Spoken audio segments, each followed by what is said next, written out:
Hi, y'all, and welcome back to our high school huddle. So, we're going to be doing this every month. My goal is to do it on a Monday around this time. So, every week on YouTube, I am doing a live Q&A, but once a month, I'm going to devote it to high school in particular. So, for those of you who haven't read my book that came out last year in March, it's called Homeschool High School, a handbook for Christian education. And I give you anything and everything you need in order to homeschool simply, enjoyably, inexpensively, for students who are college bound, for students who are workforce bound, for students who are trade school bound, students who really don't know where they want to do and what they want to do when they graduate.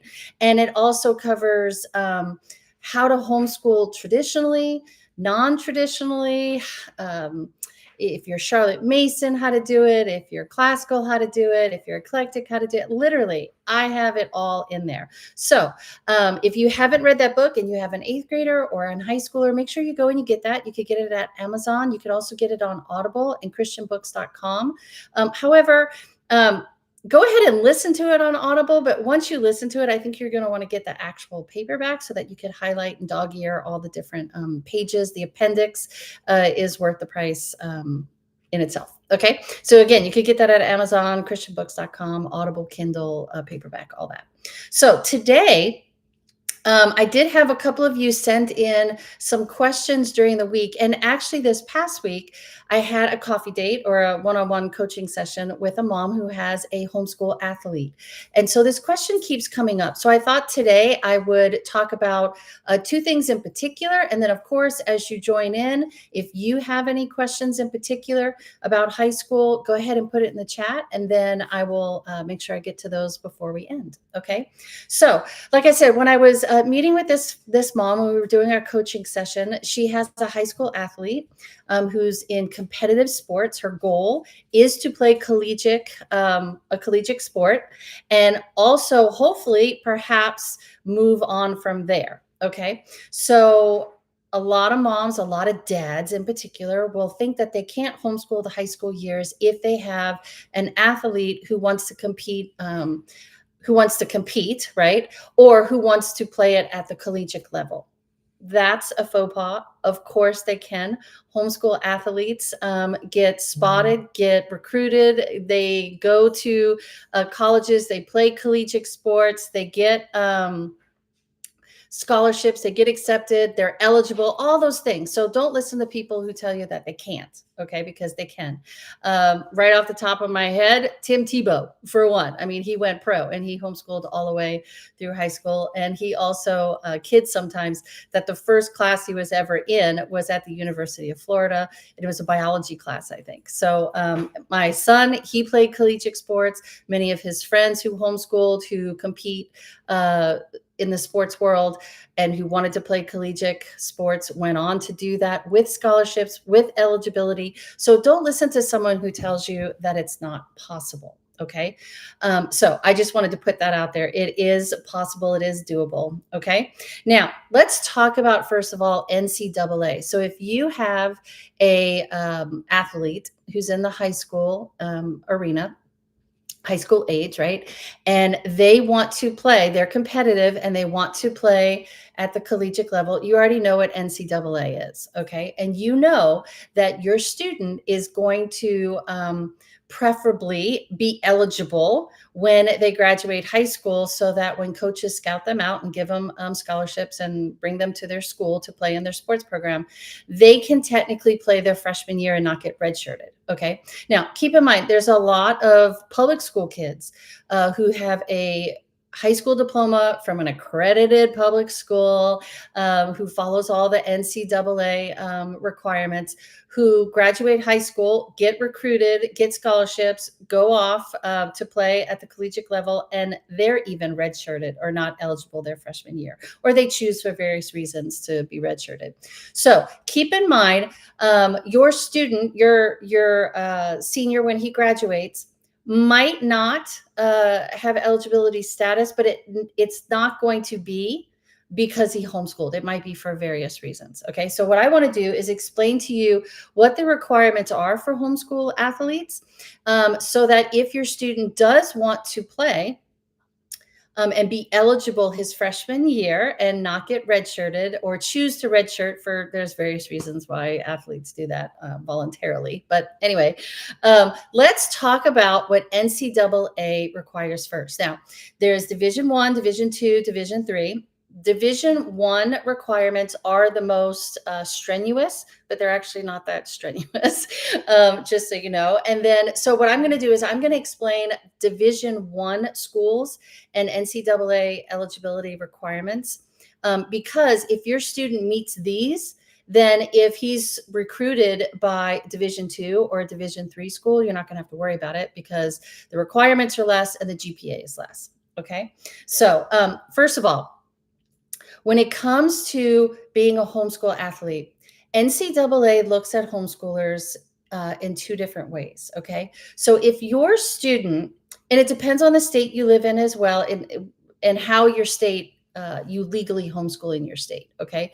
But there's two ways that NCAA looks at homeschool athletes. They are either in the public private school arena, which is your traditional public schools or your traditional private schools, brick and mortar, okay? And then there's the true homeschooler. That's what NCAA calls them, okay? Now, if your student is doing an independent study program through your local school district so that he does his schoolwork at home, right? But is able to play on the local high school team because he's in the school district's independent study program, your homeschool athlete is not considered a true homeschooler by NCAA. They consider your student, if they're enrolled in a school district independent study program of some kind, as a public school student. Okay. Now, if your state has something similar to like a charter school system, kind of like here in California, where we have charter schools where kids can homeschool through that. But charter schools, especially here in California, it's the same in some other states. They are actually public schools because the funding is coming from the public, right? So from the public education fund. And so NCAA, if your student is in a charter school of some kind, they don't consider your athlete a true homeschooler. They consider him or her a public school student, even though they're doing the majority of their learning at home. Okay. So if your student is in a charter school, which is technically a public school, enrolled in your school district's independent study program, okay, or they're going like part-time, because some states also allow your students to go to part-time so they could take some classes in order to be eligible to play on their high school team. NCAA does not consider you a homeschooler. They consider you a public school or private school student. Therefore, they have to make sure that all of their classes are A through G approved, or they fall underneath the college prep requirements. Okay.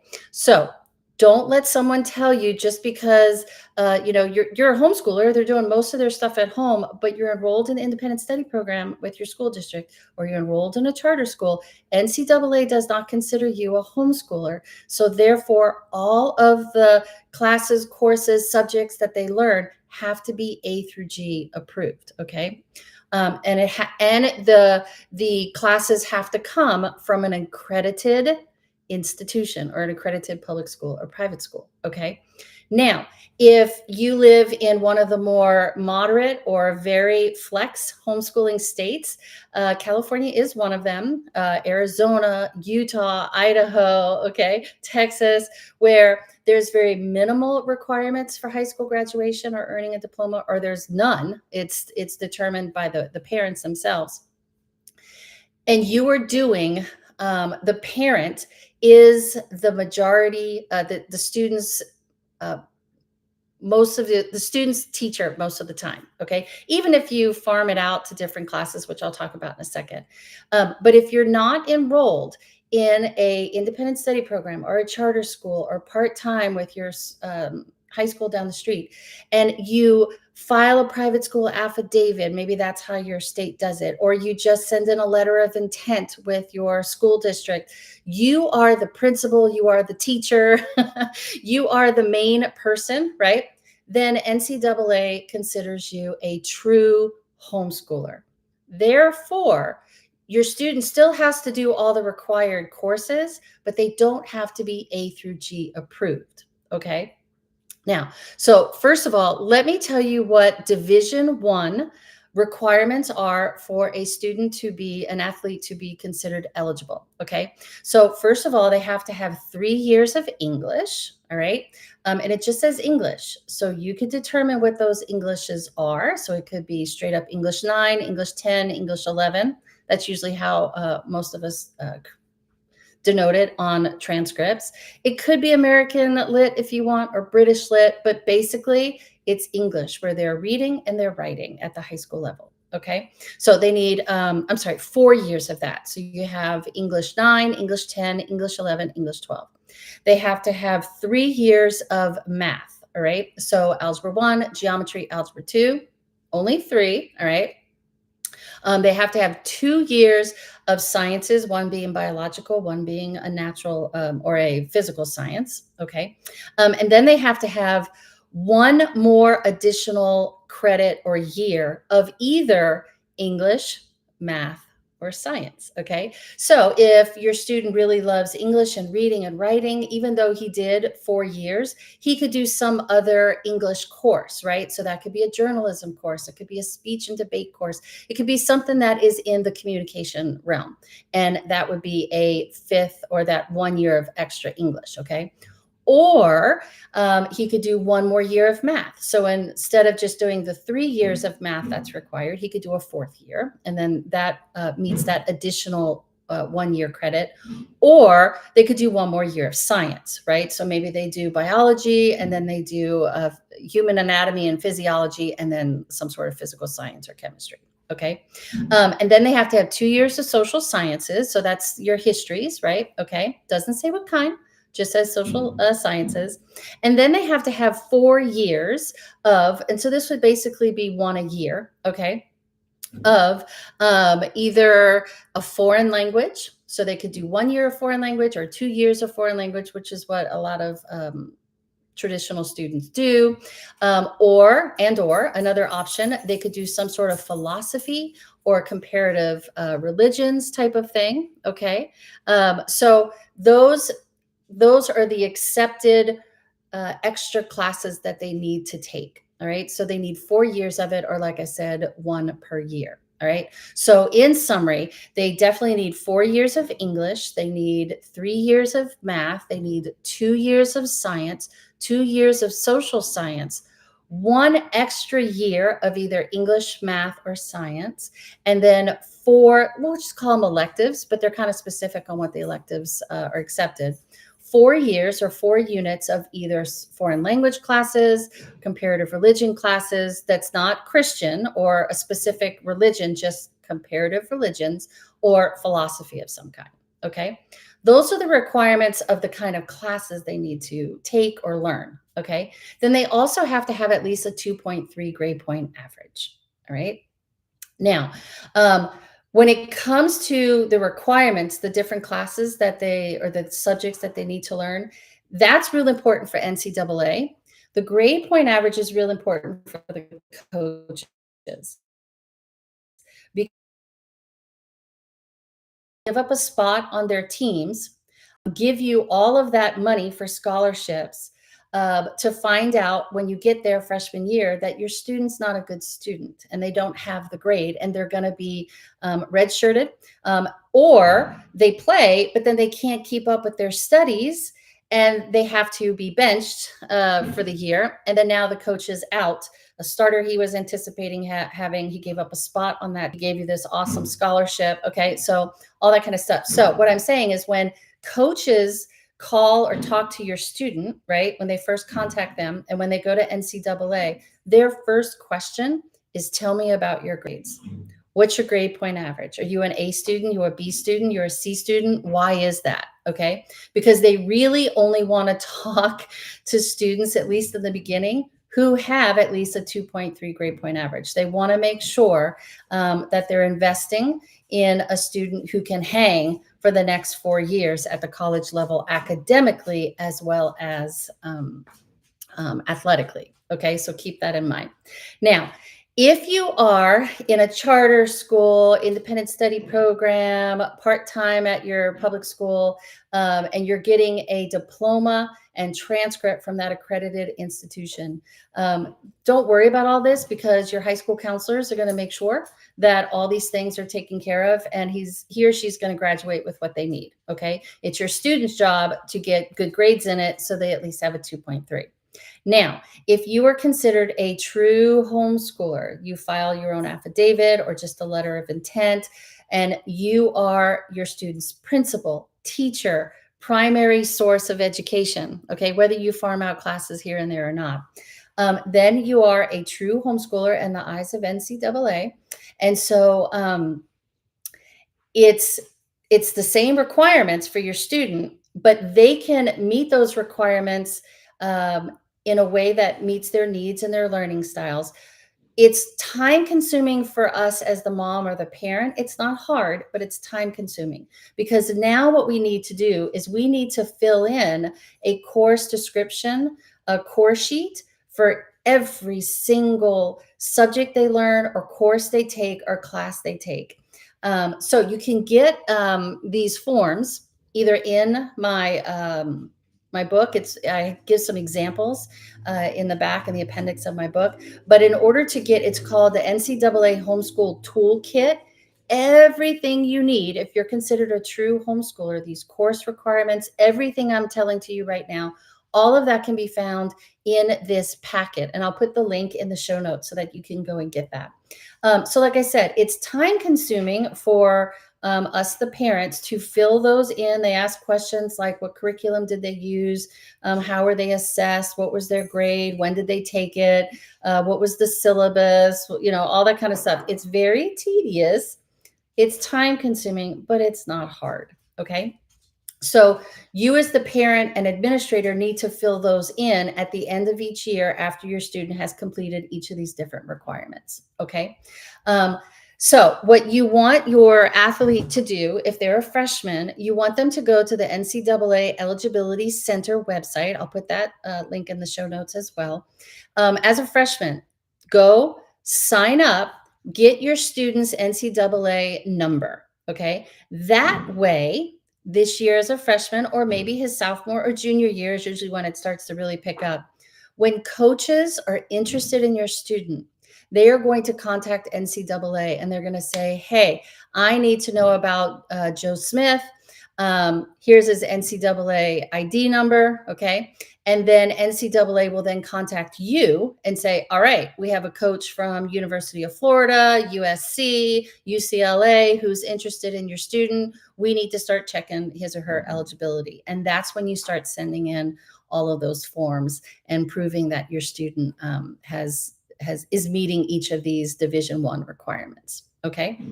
So, that's an awful lot. I talk a lot about it in my book as well. I have a whole chapter on homeschool athletes. Like I said, I'll give you the links to those things so you can actually go and read up on it at NCAA and get a feel for what that toolkit looks like.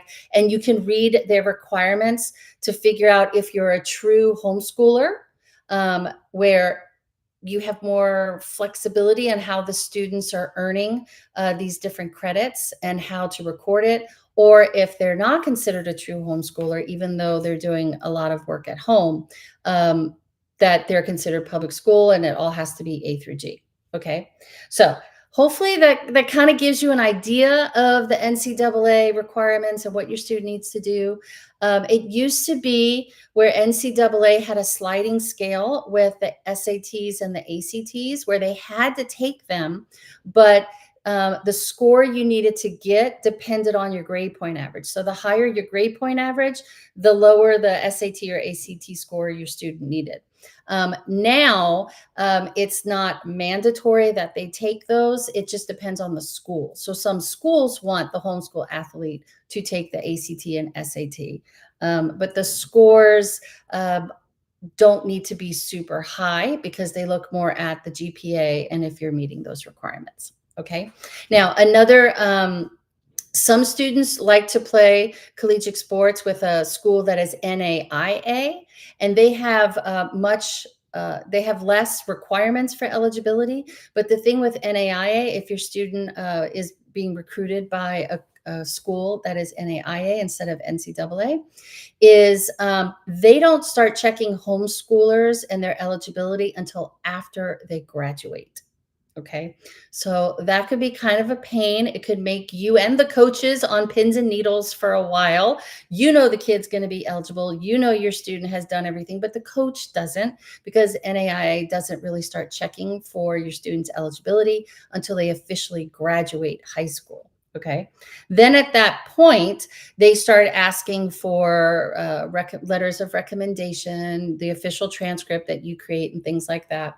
The surefire way to make sure that your student will be deemed eligible for an NAIA school is if they have at least 9 college credit units on their high school transcript. Okay.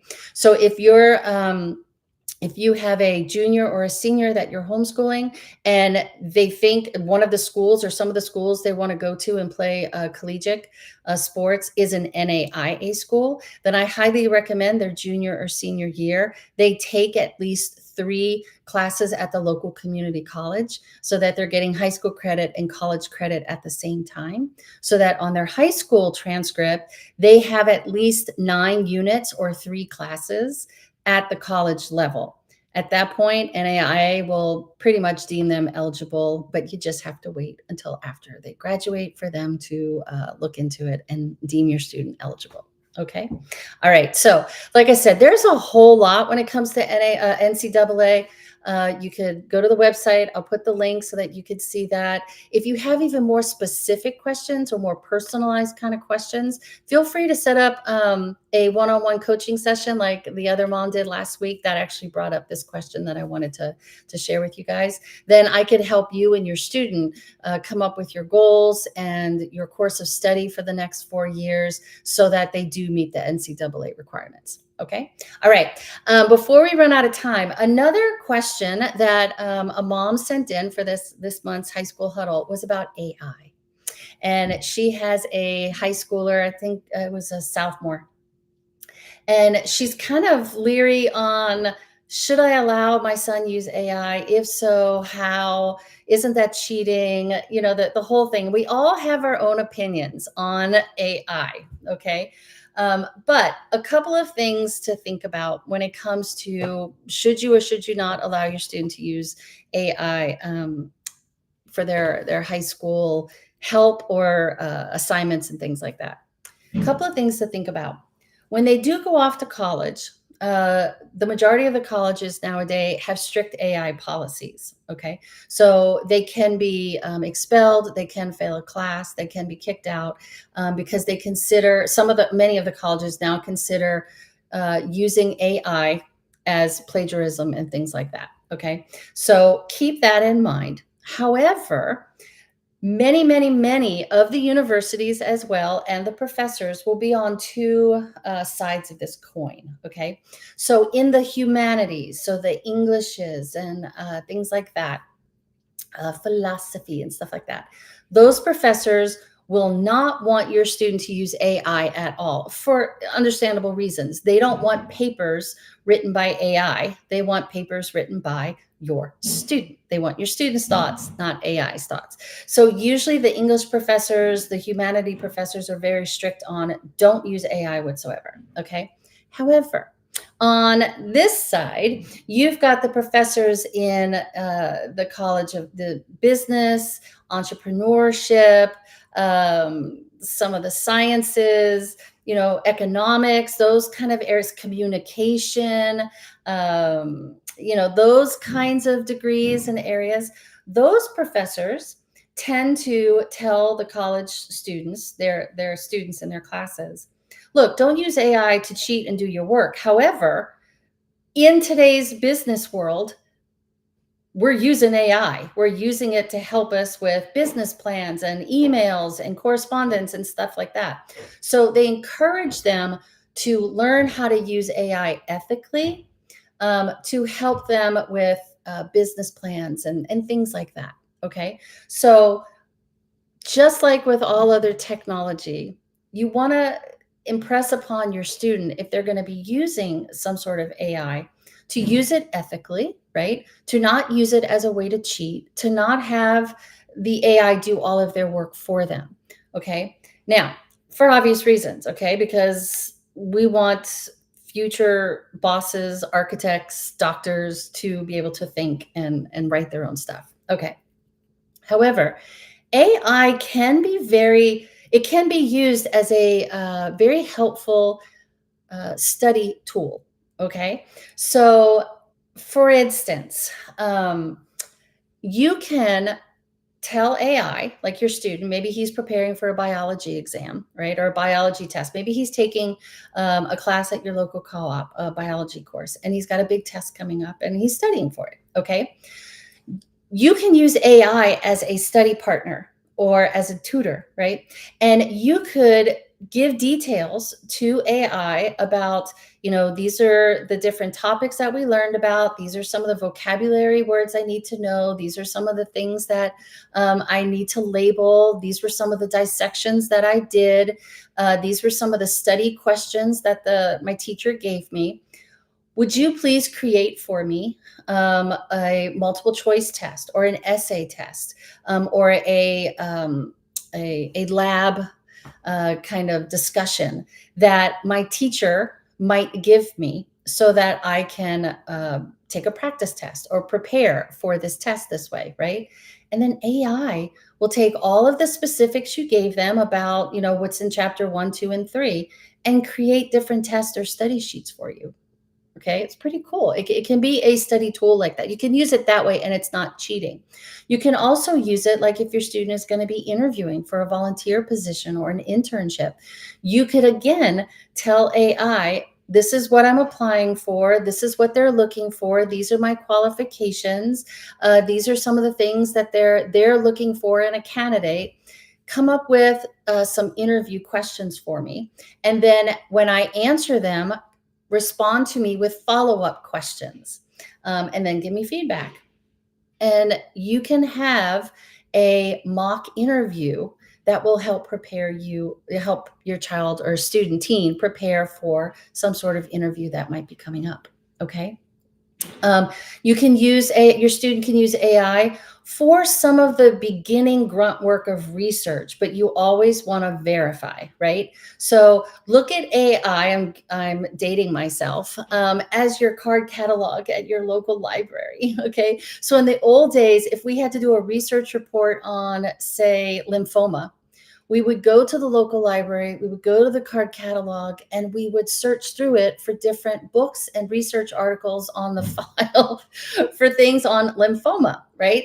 Now, your student can go to AI and say, I need to write a research report on lymphoma. I want to have reputable resources, give them suggestions of the different medical journals or books that you want to read, or different authors or different experts in the field that maybe you talked about or was in the class. And then ask AI to give you a list of 10 or 15 reputable resources, right? Don't take it for what it is. Always verify the sources, right? Always verify what AI is telling you. But that can be the beginning of your student's grunt work. And then your student goes off and finds those websites, finds those articles, finds that research, finds those books, and then begins to do the reading and the research themselves. Okay. So AI can be used kind of like a personal assistant. That's another way your student can use it, especially if your student maybe is ADHD or is maybe dyslexic and has some executive functioning kind of things going on where it's hard to keep track of time management and things like that.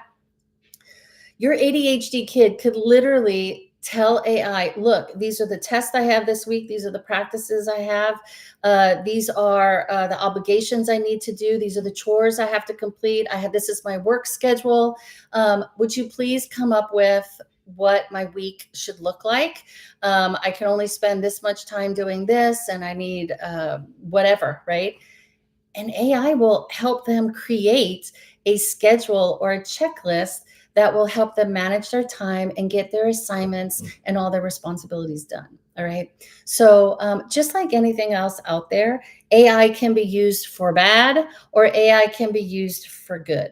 Okay. So, those are just some examples of how your teen can ethically use AI in a way that helps him or her succeed, and not use it in a way where they are cheating or the AI is making them lazy, where they're not actually doing the work themselves. Okay. All right. So I noticed there weren't any questions today. Not a problem. Again, I will be doing live Q&As every week on YouTube on Mondays around this time, but once a month, we're going to focus just on high school. So if you have a high schooler, make sure, and you have some questions, you can either email me the questions. I'll make sure I talk about them the next time, or you can set up a coffee date with me and we can talk about your specific high school questions that way. All right. You guys have a great day.